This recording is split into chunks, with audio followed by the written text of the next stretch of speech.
ہے دوستو، عادات ہماری زندگی کی بنیاد ہیں۔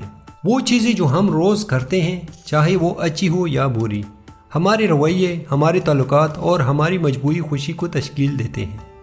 اگر آپ اپنی زندگی کو کسی بھی طرح سے بہتر بنانا چاہتے ہیں تو ضروری ہے ایسی اچھی عادتیں پیدا کریں جو آپ کے اہداف اور اقدار کے مطابق ہو۔ اس ویڈیو میں ہم اچھی عادات پیدا کرنے اور ان پر قائم رہنے کے لیے مؤثر حکمت عملی پر بات کریں گے۔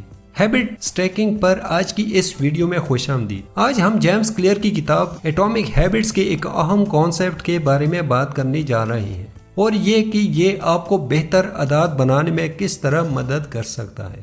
ہیبٹ اسٹیکنگ میں ایک مضبوط اور زیادہ خودکار عادت لوپ بنانے کے لیے موجودہ عادت سے ایک نئی عادت منسلک کرنا شامل ہے۔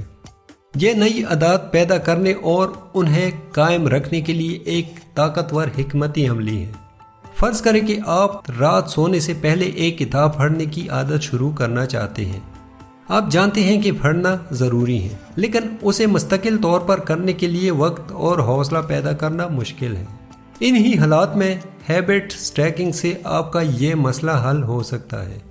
آپ اپنی نئی پڑھنے کی عادت کو ایک موجودہ عادت پر جوڑ سکتے ہیں جو آپ پہلے ہی لگاتار کرتے ہیں، جیسے سونے سے پہلے اپنے دانت صاف کرنا۔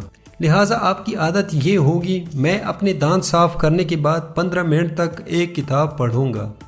نئی عادت کو ایک موجودہ عادت سے جوڑ کر جو آپ پہلے سے مستقل طور پر کر رہے ہیں، آپ کو زیادہ امکان ہے کہ آپ اسے یاد رکھیں گے اور اسے اپنے روزمرہ کی معاملات کا حصہ بنائیں گے۔ وقت گزرنے کے ساتھ یہ عادت خودکار ہو جائے گی اور آپ خود کو اس کے بارے میں سوچے بغیر بھی اپنی کتاب تک پہنچتے ہوئے پائیں گے۔ ہیبٹ اسٹیکنگ کے اہم فوائد میں سے ایک یہ ہے کہ یہ نئی عادات کو آسان بناتا ہے۔ کسی موجودہ عادت کو پس پوش ڈال کر آپ کو شروع کرنے کے لیے قوت ارادی یا حوصلہ افزائی پر انحصار کرنے کی ضرورت نہیں ہے۔ آپ پرانی عادت کے فوراً بعد نئی عادت ڈالتے ہیں۔ ایک اور فائدہ یہ ہے کہ ہیبٹ اسٹیکنگ آپ کو وقت بچانے میں مدد دے سکتی ہے۔ دو عادات کو ایک میں ملا کر آپ کم وقت میں زیادہ کام کر سکتے ہیں۔ یہ خاص طور پر مددگار ثابت ہو سکتا ہے اگر آپ متعدد اہداف یا عادات کو پیدا کرنے کی کوشش کر رہے ہیں۔ آخر میں ہیبٹ اسٹیکنگ بہتر عادت کی تعمیر کے لیے ایک طاقتور حکمت عملی ہے۔ کسی نئی عادت کو موجودہ عادت سے جوڑ کر آپ اسے زیادہ خودکار اور وقت کے ساتھ ساتھ رہنا آسان بنا سکتے ہیں۔